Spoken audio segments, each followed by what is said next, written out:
Hello guys, latest எபிசோடில் பார்த்தீங்கன்னா எல்லாரும் வீட்டில் இருக்கிறாங்க. அப்போது மாறன் வந்துட்டு ஸ்வீட்டு கண்மணிக்கு பிடிச்ச ஸ்வீட் வாங்கிட்டு வந்து கொடுக்குறாரு. எப்படி உங்களுக்கு இந்த விஷயம் தெரியும், இந்த ஸ்வீட் பிடிக்கும்னு சொல்லிட்டு கண்மணி கேட்க, அதான் உங்கள் புருஷன் தான் எல்லாம் லிஸ்ட்டு போட்டு வச்சுருக்காரு, அவர் சொல்லி தான் வாங்கிட்டு வந்தேன், அதனால் இப்போ வாங்கிட்டு வர முடியாதுல, அதனால தான் சாப்பிடுங்க அப்படின்னு சொல்ல அப்புறம் எடுத்துக்கிறாங்க. இல்லை, பிருந்தாவும் வீரம் வந்துட்டு எங்களுக்கெல்லாம் கொடுக்க மாட்டிங்களா, நாங்களும் சாப்பிடுவோம்லன்ட்டு வாங்கி சாப்பிட்டுட்ருக்குறாங்க. அப்போ வந்துட்டு ராகவன் ஜெயிலில் இருக்கிறான்னு ஃபீல் பண்ணுறாங்க வள்ளி. அதை பார்த்துட்டு இவங்களுமே வந்துட்டு அப்படியே ஃபீல் பண்ணி மயக்கம் போட்டு விழுந்துடுறாங்க. என்னாச்சுன்னு தண்ணி தெளித்து எழுப்பி விட்டு டாக்டருக்கு ஃபோன் பண்ணுறாங்க. டாக்டர் வந்து செக் பண்ணுறாங்க. செக் பண்ணிவிட்டு இந்த மாதிரி அவங்க கொஞ்சம் வீக்காக இருக்காங்க, குழந்தையெல்லாம் நல்லா தான் இருக்குது, ஒன்றும் பிரச்சனை இல்லை, ஆனால் அவங்க எந்த விஷயத்துக்கும் வந்துட்டு கஷ்டப்படக்கூடாது, அவங்கள சந்தோஷமாக வச்சுங்க அப்படின்ற மாதிரி சொல்கிறாங்க.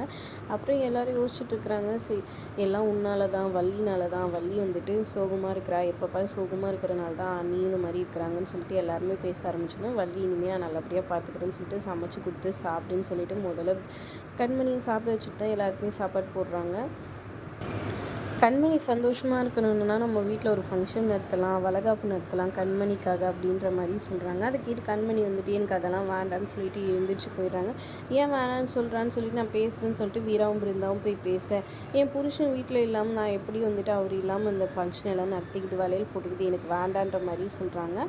அப்புறம் வந்துட்டு மாறன் இதை கேட்டு நீங்கள் கவலைப்படாதீங்க, உங்களோட வளைகாப்பு வந்துட்டு ராகவன் முன்னாடி தான், நீங்கள் கவலையப்படாதீங்க, எல்லா ஏற்பாடும் நாங்கள் பண்ணுறோன்ற மாதிரி சொல்லிடுறாங்க. அப்புறம் எப்போ இதை பண்ண போகிறேன்னு வீரா வந்து தனியாக வந்து கேட்க, என்கிட்ட ஒரு ஐடியா இருக்குது, எல்லா நண்பர்கிட்ட கேட்க போகிறேன்னு சொல்லிட்டு சிவாக்கு கால் பண்ணி இந்த மாதிரி ஹெல்ப் கேட்குறாரு. நான் பெர்மிஷன் வாங்கிக்கிறேன், ஜெயிலே இதை நடத்தலாம் அப்படின்ற மாதிரி சொல்லிடுறாங்க. அப்புறமா ஜெயிலே இதை நடத்த போகிறேன்னு சொல்ல, என்னடா முதல்ல ஃபங்க்ஷன் நடத்துகிறோம், இப்படியா நடத்துறதுன்ற மாதிரி வழியிலேருந்து அவங்க அப்பாலேருந்து எல்லாம் சொல்ல, இல்லை புருஷன் இருக்கிற இடம் தான் இதுவா, அப்போ தான் அண்ணி சந்தோஷப்படுவாங்க, இல்லைன்னா தேவையில்லாமல் கஷ்டம் ஆகிடும், அதனால வந்துட்டு நம்ம அங்கேயே நடத்தலாம், எல்லா ஏற்பாடும் பண்ணிடலாம், எந்த பிரச்சனையும் வராமல் பார்த்துக்கலான்ற மாதிரி சொல்ல, அப்புறமா கண்மணி கூப்பிட்டு சொல்ல கண்மணி ஒரே சந்தோஷமாயிடுறாங்க. அதோட எபிசோட் முடியுது. தேங்க்ஸ் ஃபார் வாட்சிங்.